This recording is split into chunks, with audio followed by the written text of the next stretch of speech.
Hello everyone, welcome back to Ancient Wonders. Today we'll discuss about very interesting topic Edinburgh. The Complete History Edinburgh. The Complete History Part 1 Edinburgh, Scotland. There are very few places on the planet that carry the kind of weight this city carries. Edinburgh has been sacked, scorched, rebuilt, and sacked all over again, and somehow it kept standing every single time. This is a city that gave the world some of its most important ideas while also living through some of the darkest chapters in its own backyard. Nothing about Edinburgh's rise was handed to it. Every inch of its identity was fought for, argued over, burned down, and rebuilt out of stubbornness alone. In this video, we are tracing the complete story of Edinburgh, from the first humans who set foot on this land more than 10,000 years ago to the busy, world-famous city that stands here today. We are covering the wars, the betrayals, the plagues, the uprisings, the geniuses, and the turning points that shaped not only Scotland but the wider Western world. Let's rewind all the way back to the beginning, long before this land had any name at all.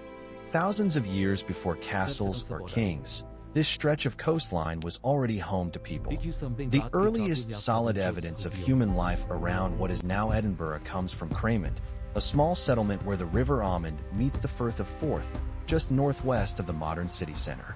Archaeologists there have uncovered traces of activity stretching back to roughly 8,500 years before Christ, the Mesolithic era, often called the Middle Stone Age. These were hunters and gatherers who moved with the seasons, pulling fish and shellfish from the river, tracking game through the woodland, and leaving behind little more than scattered flint tools and blackened patches of earth. For thousands of years, that was essentially the story here. Small bands of people living close to the water, leaving almost no permanent mark on the landscape. Move the clock forward into the Bronze and Iron Ages, and the picture changes. Communities settle on the high, defensible ground that dominates this part of Scotland. The rocky summit that would one day carry a castle, the green hill known today as Arthur's Seat, and the Pentland Hills to the south. These were hill forts, home to tribes whose culture shared deep roots with Celtic peoples across Europe. When Roman legions pushed this far north near the end of the 1st century after Christ, they found a Celtic confederation already rooted here, recorded by Roman writers as the Votadini. Rome built an outpost at Cramond, but its hold on this frontier never felt secure, and the legions eventually withdrew, leaving the Votadini right where they had always been. In the centuries after Rome's retreat, the descendants of the Votadini, called the Godaden, built a hill fort on that same outcrop of volcanic rock that dominates the skyline today. They called their stronghold Din Iden, the direct ancestor of the word Edinburgh, Din meaning fortress, Iden referring to the broader territory. Castle Rock, the sheer plug of ancient volcanic basalt thrusting up from the landscape, is almost certainly where that original fortress once stood. Around the year 600, the Godaden made a decision that would haunt them, assembling a war band at this stronghold to march south against encroaching Angle settlers. The clash, remembered as the Battle of Cattraeth, is immortalized in one of the oldest surviving poems from the British Isles, and it does not soften the blow. Roughly 300 warriors rode south, and tradition holds that only one made it home. That defeat left the fortress exposed, and by 638, the Angles of Northumbria laid siege and captured it outright. The Godaden's grip on this stronghold was finished for good. For the next 300 years, this hilltop belonged to Northumbria, a lonely frontier outpost at the edge of a kingdom whose center of gravity sat far to the south. It was during this occupation that the settlement's name shifted for good, as the Angles tacked on their own word, bo, meaning a fortified settlement, and slowly Iden became Edinburgh. The name had arrived, even though the city we would recognize today was still centuries away. Northumbria's grip would not last forever, and the tug of war over who truly controlled Edinburgh was about to decide the destiny of an entire emerging nation. Through the 10th century, Northumbrian power crumbled, and the young Kingdom of Scotland pushed its borders steadily southward. Sometime between 954 and 962, chronicles record that Edinburgh, called Oppidum Eden in Latin, passed to the Scottish king Indulf, and in 973, the English King Edgar formally ceded Lothian to King Kenneth II. After centuries of changing hands, The rock finally belonged to Scotland for good, though it would take another Scottish king to turn this fortress into a real city. That king was Malcolm III, remembered as Malcolm Canmore, meaning Great Chief. Malcolm kept his primary court at Dunfermline, but increasingly spent his time on this rock, building a small chapel for his devout wife, Queen Margaret, a woman later canonized as a saint. That chapel, St. Margaret's Chapel, still stands inside Edinburgh Castle and holds the title of the oldest surviving building in the city, though most historians believe it was actually completed by their son in his mother's honor after her death. Margaret was born into English royalty but raised in Hungary. Arriving in Scotland after the Norman conquest made her homeland too dangerous, and she gently pulled the Scottish court into closer alignment with European Christendom. It was Margaret and Malcolm's son, David I, who truly set this city on its course. Around 1130, David formally elevated Edinburgh to royal burgh status, the moment the city as we know it begins to take shape, granting the legal right to hold markets and trade freely under royal protection. David laid out a long market street running down from the castle, handing narrow strips of land to merchants with a blunt condition: build a house within a year or forfeit the plot. Behind each plot stretched long yards known as closes. If you have ever walked the Royal Mile and wondered why dark alleyways keep branching off, those closes are medieval in origin. David also founded Holyrood Abbey in 1128 at the far end of that market street, down in the low ground beyond the ridge. According to legend, David was hunting nearby when a stag charged him, and in the split second before disaster a glowing cross appeared between its antlers, sparing his life, and in gratitude he founded the abbey on the spot. The abbey became one of the kingdom's most important religious sites, and a separate settlement grew up around it called Canongate, distinct in law from Edinburgh proper. By the close of the 1100s, Edinburgh finally had real shape: a fortress on the rock, a market street sloping toward the abbey, a working port a mile north at Leith, and a growing population of merchants and craftsmen. It was modest compared to continental Europe's great cities, but it was alive and only getting started. What it was not yet, however, was safe, because just across the border, England was about to produce a king with very aggressive opinions about who ought to be ruling Scotland, and his attention was about to fall squarely on Edinburgh. Part 2. The 1200s actually opened rather well for Edinburgh. Trade flowing through the harbor at Leith was expanding steadily, and the town itself was growing in confidence and wealth. But the tangled political rivalries of medieval Britain were about to drag this young city into one of the most brutal and prolonged conflicts it would ever have to endure. Everything changed in 1286, when Scotland's King Alexander III died suddenly, thrown from his horse on a stormy coastal night, leaving behind no obvious heir to secure the throne. With multiple rival claimants pressing their case, Scotland's nobles made the fateful choice to invite England's King Edward I to arbitrate the succession dispute. It is a decision the country would regret for generations to come. Edward I, remembered by history under the fearsome nickname Longshanks, was one of the most calculating and ruthless monarchs England ever produced, and he treated the invitation to arbitrate not as an act of diplomatic goodwill, but as an opening to seize outright control. By 1291, Edinburgh Castle had fallen into English hands, with an English nobleman installed as its governor. The Stone of Destiny, the ancient block of sandstone on which Scottish monarchs had been crowned for centuries, was hauled south to Westminster as a trophy. Scotland was no longer being treated as an independent neighbor, but as a conquered territory, and this humiliation lit the fuse for what history now remembers as the Wars of Scottish Independence, with Edinburgh sitting squarely at the center of the fighting. Robert the Bruce, whose early loyalties in the conflict had been complicated and shifting, eventually threw himself completely behind the cause of Scottish independence. In 1314, his forces recaptured Edinburgh Castle in one of the boldest raids of the entire war, led by his nephew Thomas Randolph. Under cover of darkness, a small band of Scottish soldiers scaled the sheer, near vertical north face of Castle Rock by hand, silently overwhelmed the sleeping English garrison at the top, and took the fortress back. Weeks later, Robert delivered a crushing, decisive blow to English ambitions at the Battle of Bannockburn, effectively securing Scottish independence for a generation. But the fighting was far from finished. English forces returned in the 1330s, and in 1356, King Edward III launched what became known as the Burnt Candlemas Campaign, marching into Edinburgh in the dead of winter and setting much of the town ablaze. It was a savage reminder of just how fragile life in a medieval city truly was. A settlement built largely from timber and thatch, clinging to a steep hillside, stood almost no chance against anyone determined enough to bring a torch. Despite the devastation, Edinburgh kept clawing its way back. After England seized Berwick, cutting off Scotland's principal trading port, Edinburgh's own harbour at least stepped in to fill the gap, and wool, hides, and animal skins began flowing outward in large volumes while money and goods flowed back in. By the middle of the 14th century, with the worst of the fighting finally cooling off, the visiting French chronicler Jean Froissart described the town as something like the Paris of Scotland. At that time, Edinburgh consisted of roughly 400 dwellings, small, weather-beaten, and frequently rebuilt after fire, yet still worthy in Froissart's eyes of comparison to one of Europe's great capitals.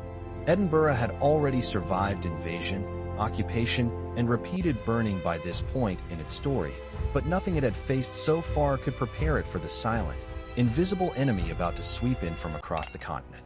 The Black Death reached Scottish shores in 1349, and Edinburgh did not escape its reach. Carried largely by fleas riding on rats, the disease tore mercilessly through the cramped, unsanitary closes and tenements packed onto the medieval ridge. There are no precise surviving figures for how many Edinburgh residents perished, but historians estimate that across Scotland as a whole, somewhere between a third and half of the entire population may have died. The bustling streets fell eerily silent. Whole families simply disappeared. The trading networks the city had fought so hard to rebuild collapsed almost overnight. And yet, within a single generation, Edinburgh rebuilt itself once again. This pattern would come to define the medieval city in a nutshell, knocked flat again and rising back to its feet every single time without fail. The 15th century pulled Edinburgh firmly into the center of Scottish national life. King James II was, as one chronicler memorably summarized, born, crowned, married, and eventually buried at Holyrood, and Edinburgh had clearly become more than a fortified trading post with a castle attached. It was becoming the true royal heart of the entire nation. James II's reign is remembered for one particularly bizarre and undeniably Edinburgh-flavored piece of drama. The king developed an intense personal fascination with artillery, the cutting-edge military technology of his era, and in 1460, while overseeing the siege of Roxburgh Castle, one of his own cannons exploded beside him without warning, killing him instantly at just 29 years old, with his wife reportedly standing close enough to witness the entire disaster. His son, James III, later made Edinburgh's status entirely official, describing the city in one royal charter as the principal burgh of our kingdom. The declaration was now formal. Edinburgh was, beyond any dispute, the capital city of Scotland. Meanwhile, the city itself was being forced to grow in an unusual direction, straight up. Space on the narrow ridge running between the castle and Holyrood was scarce and precious, so builders responded by stacking homes on top of homes. Multi-story tenement buildings rose steadily along the length of the Royal Mile, standing among the earliest examples of genuinely high-density urban housing found anywhere in Europe at the time. By some historical estimates, the tallest of these structures, known locally as lands, eventually reached as high as 14 stories, an almost unbelievable figure for the medieval period. Edinburgh's cramped geography effectively forced the city to innovate long before almost anywhere else in the world thought to build vertically out of sheer necessity. Edinburgh had firmly secured its place as Scotland's capital, both in title and in reality, but the single most turbulent, dangerous, and dramatic century in the entire history of the city was still waiting just around the corner, and it would begin with the arrival of one of the most controversial and tragic women ever to set foot on Scottish soil. Part 3. The 1500s stand as Edinburgh's single most dramatic century, and honestly, more history seems to unfold within these 100 years than most cities experience across an entire millennium. It begins with genuine confidence and swagger. Under King James IV, Edinburgh becomes a royal city with real, serious European ambitions. James is intelligent, cultured, and widely popular, and he commissions a brand new palace at Holyrood, still standing proudly today, intending. It has a genuine royal residence rather than the modest guest quarters attached to the abbey that had served the crown before. He champions the arts, funds scholarship, and marries Margaret Tudor, daughter of England's King Henry VII. And for one brief, hopeful moment, it genuinely feels as though Scotland and England might actually settle into peaceful coexistence. Then comes Flodden, and everything that hopeful moment promised collapses in a single afternoon. In 1513, James leads a Scottish army south into England as part of an alliance with France against Henry VIII, and the resulting Battle of Flodden turns into an unmitigated catastrophe. James IV himself is killed on the field, alongside an estimated 10,000 Scottish soldiers, and among the dead is a staggering portion of the Scottish nobility, earls, bishops, and knights wiped out together in a single bloody afternoon. Edinburgh's reaction to the news is immediate, and it tells you everything about the sheer terror that gripped the city in the aftermath. Citizens rush to construct an entirely new defensive wall, remembered today as the Flodden Wall, encircling the southern and eastern edges of the town, and remarkably, large sections of that wall still survive. If you have ever climbed the Vennel Steps in modern Edinburgh, you have walked directly alongside the Flodden Wall, a structure raised not out of pride or celebration, but out of raw, desperate panic. Flodden, brutal as it was, would not turn out to be the darkest chapter this century had in store for Edinburgh. That distinction belongs to 1544. Henry VIII, furious that Scotland had reneged on a marriage agreement between his son Edward and the infant Mary, Queen of Scots, dispatched the Earl of Hertford north with instructions that left absolutely no room for interpretation. He was to burn Edinburgh to the ground without mercy. Hertford's army followed those orders to the letter, setting fire to the town for 3 consecutive days, consuming the streets, the abbey at Holyrood, the royal palace, and the harbor at Leith in a single relentless firestorm. Contemporary witnesses described a column of smoke visible from miles away. This deliberate, calculated campaign of destruction, meant to terrify Scotland into submission, became known to history as the Rough Wooing. In the end, Henry VIII got absolutely nothing for his cruelty. Young Mary was smuggled safely away to France, and Scotland refused to bend. But rebuilding took a full generation, and the emotional scars ran far deeper than the physical ones. The Protestant Reformation arrived in Scotland during the 1560s, and once again, Edinburgh found itself standing directly at the center of the storm. The fiery reformer John Knox preached relentlessly from St. Giles Cathedral on the Royal Mile, a church that had already stood on that exact site since at least the 1200s. Knox was passionate, uncompromising, and utterly convinced that Scotland needed to break decisively with the Catholic Church, and in the end, he got his wish. In 1560, the Scottish Parliament, meeting in Edinburgh, formally declared Protestantism the official national religion of Scotland. Into this newly reshaped, staunchly Protestant city walked Mary, Queen of Scots, in 1561, Catholic by faith, French-educated, still remarkably young, and stepping directly into what may be the single worst possible situation any monarch could inherit. Mary had already been Queen of France, was Queen of Scotland by birthright, and in the eyes of many Catholics across Europe, was also the rightful Queen of England.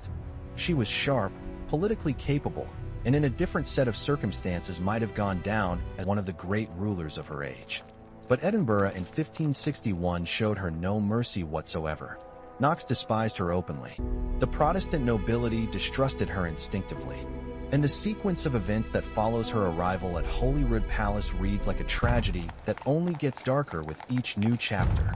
Her trusted private secretary, David Rizzio, is murdered right in front of her by a group of Protestant nobles, including her own husband Lord Darnley, in 1566, while she is heavily pregnant. Darnley himself is killed the following year in a mysterious explosion at a house called Kirk o' Field, just outside the town walls. Mary then makes what many historians consider her single most disastrous decision, marrying the Earl of Bothwell, the man widely suspected of orchestrating Darnley's murder only months later. Edinburgh turns on her completely. She is captured, imprisoned, and ultimately forced to abdicate the throne in favor of her infant son James. After a failed attempt to escape and a final crushing defeat at the Battle of Langside, she flees south into England and throws herself on the mercy of her cousin, Queen Elizabeth I. She would spend the next 19 years as Elizabeth's prisoner before her execution in 1587. Edinburgh Castle itself becomes the last stronghold of her remaining loyalists during what is remembered as the Lang Siege, a grinding 4-year standoff finally broken in 1573 when English cannons sent by Elizabeth battered the castle walls into submission. Yet, even surrounded by all of this chaos and bloodshed, Edinburgh managed to produce one of its most lasting and important achievements of the entire century. In 1583, the University of Edinburgh officially opened its doors, founded by royal charter under King James VI. And it stands today as one of the oldest universities in the entire United Kingdom, destined to become one of the most influential centers of learning anywhere on the planet. With fresh young king now on the throne and a brand new university welcoming its first students, it might have seemed reasonable to assume Edinburgh was finally heading into calmer, more peaceful waters. It absolutely was not, and the century ahead would bring religious warfare, foreign occupation, renewed plague, and a political union the city never wanted and was nowhere near ready to accept. Part for the 1600s open with a seismic political shift. In 1603, King James VI of Scotland inherits the English throne following the death of Elizabeth I, an event remembered as the Union of the Crowns. Scotland and England now share a single monarch, yet remain, for the time being, entirely separate kingdoms with entirely separate parliaments. James promptly relocates his royal court to London, promising his Scottish subjects he will return north every 3 years to maintain the connection. In reality, he returns exactly once, in 1617. Edinburgh, having spent centuries as the undisputed home of an actual royal court, suddenly finds its king living 400 miles away. The city does not collapse under the weight of this change, but it undeniably loses a significant amount of its political gravity and prestige almost overnight. Even without a resident monarch, the city keeps building on itself, quite literally. With the crown gone south, Edinburgh's merchants and lawyers become the new civic aristocracy, and their wealth reshapes the skyline along the Royal Mile even further, pushing the crowded tenements higher still. It is in this period that George Heriot, court goldsmith to King James and a man wealthy enough to have effectively bankrolled the royal household, leaves his fortune to found a charitable school for the city's orphaned and fatherless boys. George Heriot's Hospital, its foundation stone laid in 1628, still stands today as one of Edinburgh's finest surviving pieces of Renaissance architecture, and the institution it created continues to educate children in the city centuries later.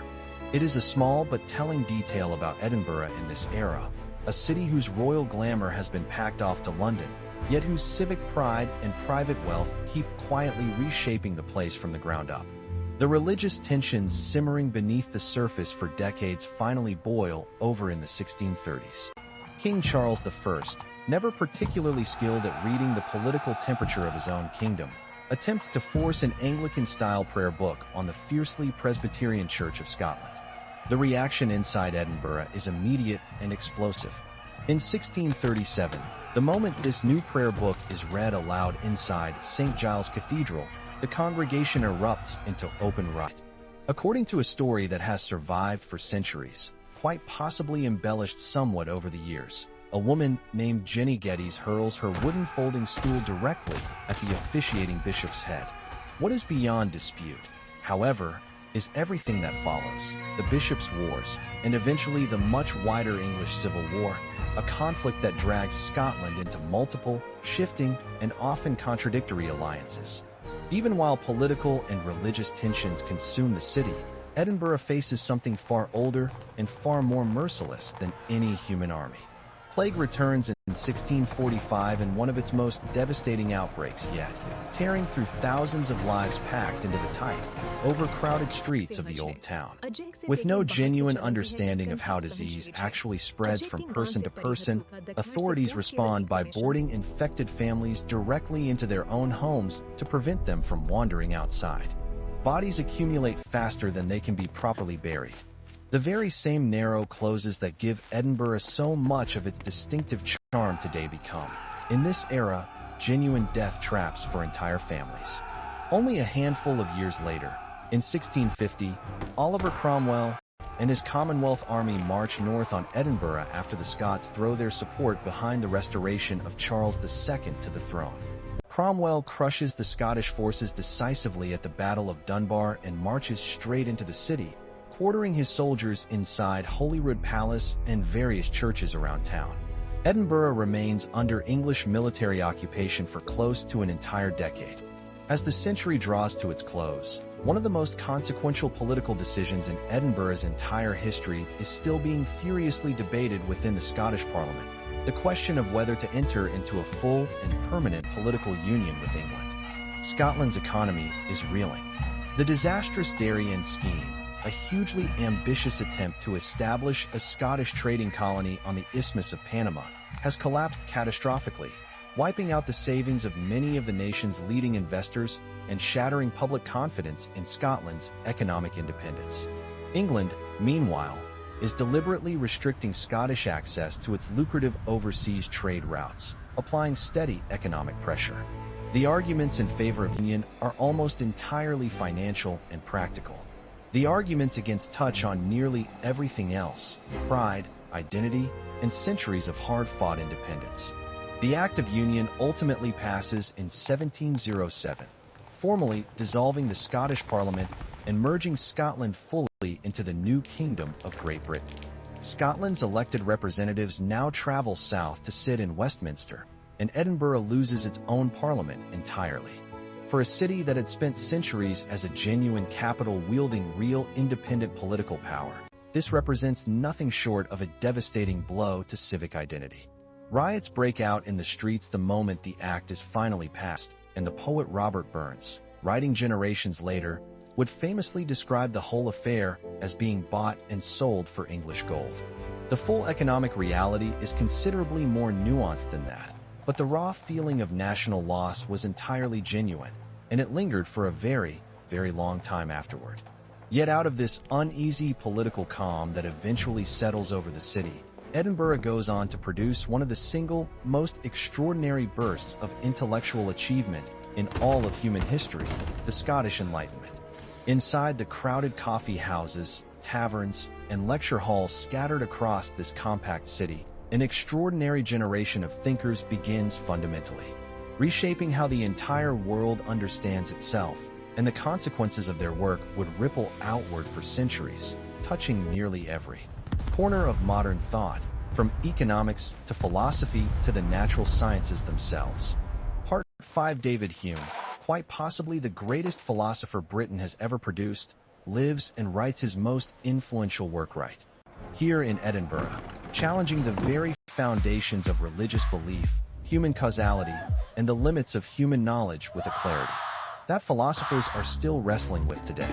His close friend Adam Smith publishes The Wealth of Nations in 1776, the foundational text that essentially gives birth to modern economics. Meanwhile, James Hutton, studying the exposed rock formations around the city, effectively invents the science of geology, demonstrating that the Earth itself is unimaginably older than anyone had previously dared believe, laying groundwork that Charles Darwin would later build upon.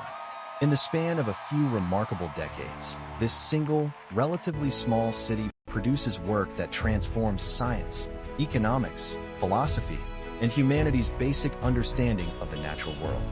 Edinburgh does not just transform intellectually during this period, it physically transforms itself as well. By the middle of the 1700s, the Old Town has become one of the most desperately overcrowded and unsanitary urban environments found anywhere in Europe. The towering tenements lining the Royal Mile are stuffed with thousands of residents living virtually on top of one another, and Household waste is routinely emptied directly out of upper-story windows onto the street below, accompanied by the shouted warning "Garde-l'eau," a corrupted version of the French phrase meaning "watch out for the water." Visitors to the city remark constantly on the overwhelming stench. Longtime residents simply learn to live with it as an unavoidable fact of daily life. The eventual solution is the new town. In 1766,